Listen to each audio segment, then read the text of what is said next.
Magandang araw, ladies. Ngayong araw na ito ay pag-aaralan natin ang patungkol sa migrasyon.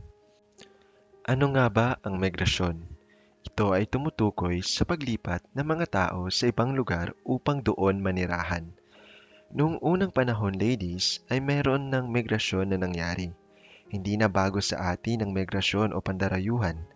Nung nagkaroon na ng pagsibol ng kabihasnan, ay madalas na ang pagdayo ng tao papunta sa lugar kung saan ay magbibigay sa kanila ng kani-kanilang pangangailangan, maging ito man ay makatutulong sa kanilang pangkabuhayan, seguridad o maging ang kanilang sariling interes.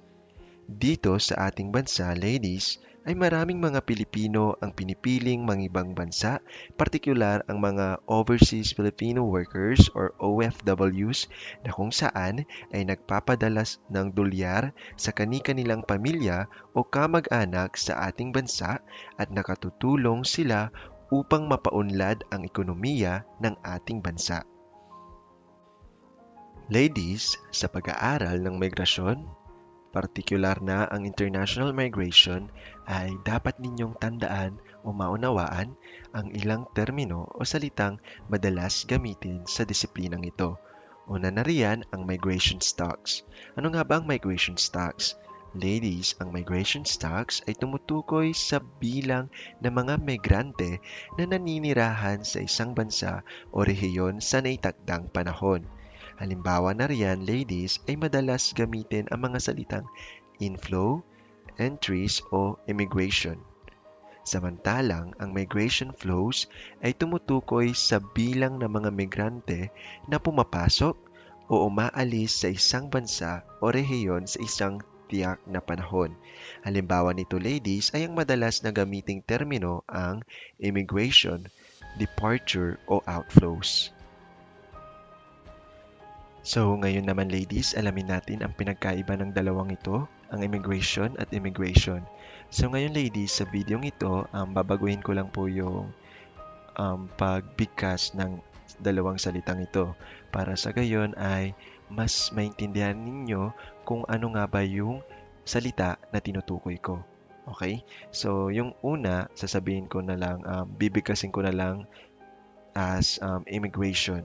Tapos yung pangalawa ay immigration. Okay? So, alamin natin kung anong pinagkaiba po ng dalawang ito. So ladies, pag sinabi nating immigration, yung nasa una, ay tumutukoy po sa paglilipat o proseso ng mga taong umaalis sa isang bansa upang manirahan sa isa pang bansa. Halimbawa po niyan, ladies, may family immigrated from Syria. So, ibig sabihin po, yung kanyang pamilya ay umalis sa kanilang bansa, which is yung Syria. So, lagi nyo pong tatandaan, ladies, to emigrate ay tumutukoy po sa pag-alis sa isang bansa o rehiyon upang manirahan sa iba pa. So, yun po yung ibig sabihin po ng immigration. Okay, punta po tayo sa pangalawa, ang immigration. So ladies, ang immigration ay tumutukoy po sa isang tao na lumipat sa ibang bansa, karaniwang para sa permanenteng paninirahan. Halimbawa po, may family immigrated to England in the 1950s. So since 1950, yung kanyang pamilya po ay lumipat sa bansang England at doon na po sila nanirahan. Okay? So ladies, lagi nyo pong tatandaan, to immigrate, tumutukoy po ito para makapasok at manirahan po sa isang banyagang bansa na iniiwan ang bansang pinagmulan. Okay? Ang immigrate ay nagpapahiwatig ng isang permanenteng paglipat at applicable lamang po ito sa mga tao. So yun po yung pinakaiba ng immigration at immigration. Ngayon naman, ladies, may dalawang pangungusap po rito. So basahin ko lang po. May family immigrated to England in the 1950s. And then the second one is my family immigrated from Syria. Okay, so ladies, sa halimbawang ito, yung kanyang pamilya po ay migrante sa bansang England. Pagdating naman sa bansang Syria, sila po ay immigrate, okay? Or imigrante. Okay, so ladies, yung immigration, okay, 'di ba yung immigration ay nagsisimula sa letrang I. So maaari nating iugnay ito sa in or in, parang ganon, enter, parang ganon. So madali mong maaalala na yung immigration ay nangangahulugang lumipat sa ibang bansa. Okay? Samantalang yung emigrate or emigrasyon, okay, 'di ba nag-start 'yun sa letrang E or elephant. Kaya't maaari natin maiugnay ito sa salitang exit. So, matatandaan mo rito ladies na ang emigrasyon ay nangangahulugang iwanan ang iyong sariling bansa. So ladies, again, ang pagkakaiba sa pagitan ng immigrate at emigrate ay ang imigrasyon ay tumutukoy sa pagkilos, okay, pagkilos ng pagpasok sa isang banyagang bansa upang manirahan, habang ang emigrate ay tumutukoy po sa kilos ng pag-iwan ng isang bansa upang manirahan pa po sa iba pa. Okay, so yun po yung pinagkaiba ng immigration sa imigrasyon. So ngayon ladies, meron po tayong tinatawag na net migration. Paano nga ba to nakukuha itong net migration na to? So nakukuha po ladies yung net migration kapag binabawas ang bilang ng umaalis sa isang bansa sa bilang ng pumapasok. So yun po yung paraan kung paano makuha itong net migration. So, sa bahaging ito, ladies, may dalawang pangunahing uri ng migrasyon, ang internal migration at international migration. So, umpisahan po natin dito sa internal migration. So, ano nga ba ang internal migration? Okay, so ladies, ang internal migration, ito ay ang migrasyon sa loob lamang ng bansa. Halimbawa, kung gusto mong pumunta or manirahan sa Cebu, so mauuri ka sa internal migration. Kung gusto mo sa Batanes, internal migration sa loob lamang ng ating bansa, ng bansang Pilipinas. So yun po ay tumutukoy sa uri ng internal migration.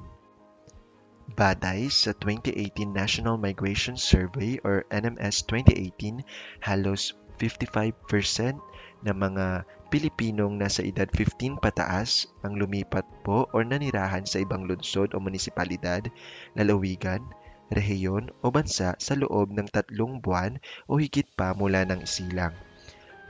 49 ladies na porsyento, 49%, ang lumipat naman po sa loob ng bansa o yung mga tinatawag na panloob na mga migrante. 3% or 3% naman ang lumipat mula sa ibang bansa o ito yung mga international na mga migrante. At 4% ay parehong panloob at international na mga migrante. Para sa bawat uri ng paglipat, medyo mas lamang ang mga babae kaysa sa mga lalaking migrante. Ang mga hindi migrante, ibig sabihin po ay yung mga hindi lumipat ay tinatayang nasa 45%. In terms naman po sa period ng migration, okay, in terms of period migration, meron naman pong 15% ng mga Pilipino ang nagbago ng kanilang tirahan sa nakaraang 5 taon, kung saan 13% po ang mga panloob na migrante o internal migrants. Bukod dito, higit sa kalahati ng mga panloob na migrante ay nasa edad na hindi tataas sa 30 years old. Sa kabuuan, ladies, ang mga recent migrants ay may maayos na pinag-aralan kaysa sa mga hindi migrante na mahigit sa kanila ay nakarating lang hanggang sa antas ng kolehiyo o tertiary. Bukod dito, ladies, ang mga international na migrante ay may mas mahusay na pinag-aralan kaysa sa panloob na mga migrante. But in the last 5 years, ang mga panloob at international na migrante ay may pinakamataas na proporsyon sa edukasyon sa kolehiyo sa lahat ng mga uri ng migrante. Ngayon naman po ay alamin po natin kung anong ibig sabihin ng international migration. So ladies, ang international migration po ay tawag kapag lumipat na ang mga tao sa ibang bansa upang doon na manirahan o mamalagi ng matagal na panahon.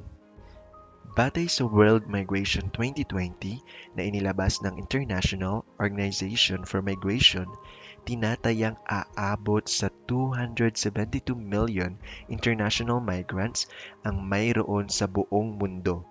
Dahil sa napakalaking bilang ng mga migrante, isa itong issue na hindi dapat baliwalain at kailangang pagtuunan ng pansin ng mga bansa sa buong daigdig.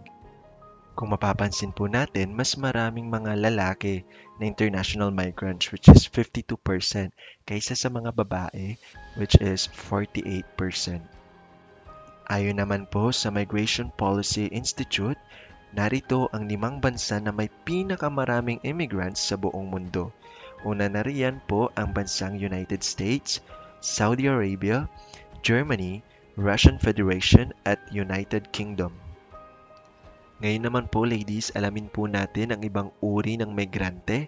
Meron po tayong tinatawag na irregular migrants. Okay, sino-sino nga ba yung mga irregular migrants? Sila po yung mga mamamayan na nagtungo sa ibang bansa na hindi dokumentado, walang permit para magtrabaho at sinasabing overstaying sa bansang pinuntahan. So ladies, karaniwan po sa mga migranteng ito ay nakatakas sa pag-aaway at pag-uusig sa kanilang mga bansa at humihingi ng proteksyon sa ibang bansa. Ngunit ang kanilang katayuan po ay maaaring maging regular sa sandaling mag-apply po sila para sa pagpapakupkop o yung tinatawag na right of asylum, kung saan ang isang tao po na inuusig ng sariling bansa ay maaring protektahan ng ibang um, o ng another sovereign authority. Okay po? Next naman po ay ang mga temporary migrants. Okay, so yung mga temporary migrants, sila yung mga mamamayan na nagtungo sa ibang bansa na may kaukulang permiso at papeles upang magtrabaho at manirahan ng may takdang panahon. Halimbawa po ng mga temporary migrants ay yung mga estudyanteng nag-aaral sa ibang bansa, yung mga tao na mayroong medical treatment sa ibang bansa, yung mga tao na pumupunta sa ibang bansa dahil sa meron silang conference meeting na gaganapin sa ibang bansa, yung mga turista na um, pumunta sa isang bansa dahil sa mahaba-habang bakasyon or may specialized activity. So, yun po yung mga tao o mga mamamayan na may tuturing na temporary migrants. Ang susunod naman po ay ang mga permanent migrants. Mga overseas Filipino na ang layunin sa pagtungo sa ibang bansa ay hindi lamang trabaho, kundi ang permanenteng paninirahan sa piniling bansa, kaya naman kalakip dito ang pagpapalit ng pagkamamamayan o citizenship. So yung mga iba na pumupunta sa ibang bansa at pinipiling manirahan doon ay wala na silang plano upang manirahan ulit sa bansang pinagmulan nila. Sa bahaging ito, alamin po natin yung mga sanhi ng migrasyon. Isa sa mga sanhi ng migrasyon ay ang mga economic migrants. Ang mga economic migrants, ladies, ay sila po yung mga naghahanap ng mas magandang oportunidad para maghanap ng trabaho upang sa gayon ay mas mapaunlad pa ang kanilang kabuhayan.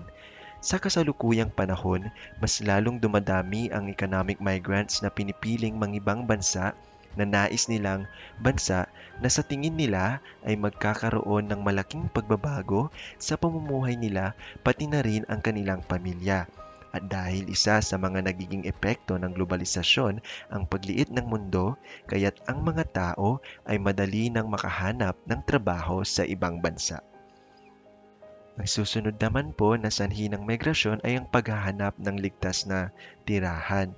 So ladies, bahagi rin po ng mga migrante sa buong mundo ay ang mga refugees na lumikas mula sa kanilang sariling lugar upang sa gayon ay makahanap ng ligtas na tirahan para makaiwas mula sa prosecution o karahasan, digmaan at kagutuman na sanhi ng mga iba't ibang uri ng kalamidad na nararanasan ng kanilang sariling bayan.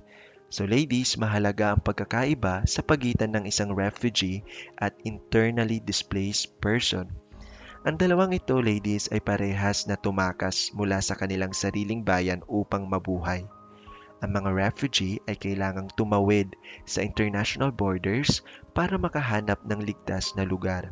Samantalang, ang isang internally displaced person ay nakakita ng kaligtasan sa kung saan sa loob ng kanyang sariling bansa. Ang limang bansa, ladies, na nakatanggap ng pinakamaraming refugee na may kaugnayan sa kanilang populasyon mula 2010 hanggang 2019 ay ang bansang Turkey, Lebanon, Jordan, Liberia at Uganda. Ang bansang Syria naman ang may pinakamalaking porsyento pagdating sa pagtakas o paglisan ng lugar upang masiguro ang kanilang kaligtasan.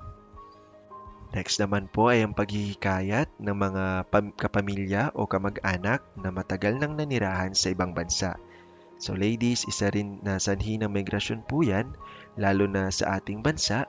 Maraming mga nagtratrabahong Pilipino sa ibang bansa, lalo na sa mga mauunlad na bansa na ninanais na nilang manirahan at dalhin ang kani-kanilang pamilya o kamag-anak dahil sa magagandang benepisyo na inihahain ng bansang iyon. Ang pag-aaral o pagkuha ng mga technical na kaalaman, partikular sa mga bansang industrialisado, ay isa rin sa sanhi ng migrasyon. So ladies, yung mga estudyante, nabibigyan sila ng pagkakataong makapag-aral sa ibang bansa o mag-OJT upang mas mapaunlad pa ang kanilang kasanayan batay sa kanilang napiling kurso, lalong-lalo na sa mga bansang industrialisado. Batay sa inilabas ng UNESCO noong 2017, mayroong higit sa 5.3 milyong mga international students.